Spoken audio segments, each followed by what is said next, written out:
Assalamualaikum warahmatullahi wabarakatuh. Perkenalkan, saya Pariusiana Anwar, NIM 12330501006, mahasiswi Ilmu Hukum kelas 4C Fakultas Syariah dan Hukum. Dalam video ini saya akan mengangkat salah satu topik yang sering menjadi persoalan dalam masyarakat, yaitu tentang pembagian harta bersama atau harta bunuh gini setelah perceraian. Semoga video ini dapat menjadi edukasi hukum yang mudah dipahami dan bermanfaat bagi kita semua. Pernikahan adalah ikatan suci, tapi tidak semua perjalanan rumah tangga berakhir indah. Banyak pasangan yang harus menerima kenyataan pahit seperti perceraian, dan ketika cinta sudah berakhir, pertanyaan besar pun muncul. Namun bukan soal perasaan, tapi soal kepemilikan, yaitu siapa yang berhak atas rumah yang dibangun bersama, tabungan yang dikumpulkan bersama, mobil, perhiasan, investasi yang semuanya lahir dari kehidupan berdua. Hari ini kita akan bahas secara hukum tuntas dan terstruktur terkait hal tersebut. Secara hukum, yang dimaksud dengan harta bersama atau harta gono gini adalah harta kekayaan yang diperoleh oleh suami istri selama masa pernikahan, baik atas nama siapapun. Ini ditegaskan dalam pasal 35 ayat 1 Undang-Undang Nomor 1 Tahun 1974 tentang perkawinan. Contoh sederhananya seperti ini. Sepasang suami istri menikah tahun 2000, lalu membeli sebidang tanah pada tahun 2001, maka tanah itu secara hukum adalah harta bersama, meskipun hanya atas nama suami ataupun istri. Kenapa? Karena tanah itu diperoleh dalam ikatan perkawinan. Nah, kalau mereka bercerai pada tahun 2020, berarti semua aset yang mereka kumpulkan selama 20 tahun pernikahan itu, mulai dari rumah, kendaraan, tabungan, usaha, hingga investasi tergolong harta bersama. Tapi perlu dicatat, tidak semua harta otomatis menjadi harta gono gini. Ada pembahasan lebih lanjut mengenai pengecualiannya. Pertanyaan berikutnya, bagaimana cara membagi harta bersama setelah perceraian? Jawabannya kembali lagi pada hukum yang berlaku. Pasal 37 Undang-Undang Perkawinan menyatakan bahwa jika perkawinan putus karena perceraian, maka pembagian harta bersama diatur menurut hukum masing-masing.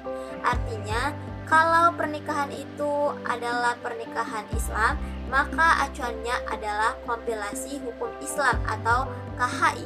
Dalam pasal 97 KHI disebutkan janda atau duda masing-masing berhak atas separuh dari harta bersama, sepanjang tidak ditentukan lain dalam perjanjian perkawinan. Jadi, jika tidak ada perkawinan pisah harta sebelumnya, maka secara default baik mantan suami maupun istri berhak atas 50% dari seluruh harta bersama. Misalnya, harta gono gini total ditaksir 800 juta. Maka, mantan istri berhak atas 400 juta dan mantan suami berhak atas 400 juta. Sayangnya, praktik di pengadilan seringkali tidak sesuai dengan teori hukum. Banyak kasus di mana salah satu pihak, biasanya pihak yang lebih dominan secara ekonomi, menguasai seluruh aset harta bersama setelah perceraian. Sertifikat tanah, BPKB, kendaraan, bahkan rekening bersama, semuanya diambil dan dikuasai oleh sepihak. Yang menjadi korban seringkali adalah pihak istri, yang akhirnya tidak tahu menahu keberadaan harta bersama, apalagi dokumennya. Lalu muncul pertanyaan penting, jika tidak punya bukti tertulis, apakah istri masih bisa menuntut haknya atas harta gono gini? Jawabannya masih bisa. Karena hukum tidak hanya berpijak pada dokumen, tapi juga pada keterangan saksi dan fakta hukum lainnya. Adapun langkah-langkah yang dapat diambil untuk mengajukan gugatan ke pengadilan agama, yaitu langkah pertama, susun surat gugatan dengan detail dan jelas. Jika yang digugat adalah tanah, sebutkan lokasi, luas tanah, batas-batasnya. Jika kendaraan, sebutkan merek, tipe, plat nomor, dan tahun pembeliannya. Langkah kedua, sertakan bukti Allah hanya fotokopi apabila dokumen asli dikuasai oleh mantan pasangan. Langkah ketiga, siapkan saksi. Ini penting.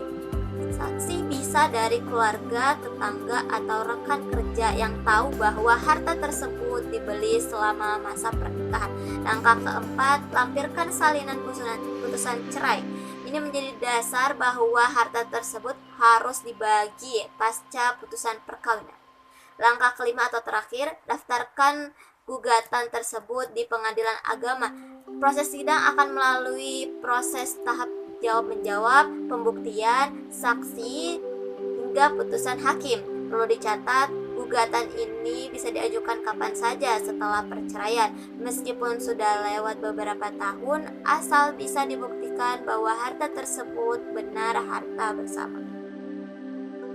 Perjuangan menuntut hak atas harta bukan soal materi semata. Ini adalah bagian dari keadilan dan pengakuan atas kontribusi dalam rumah tangga.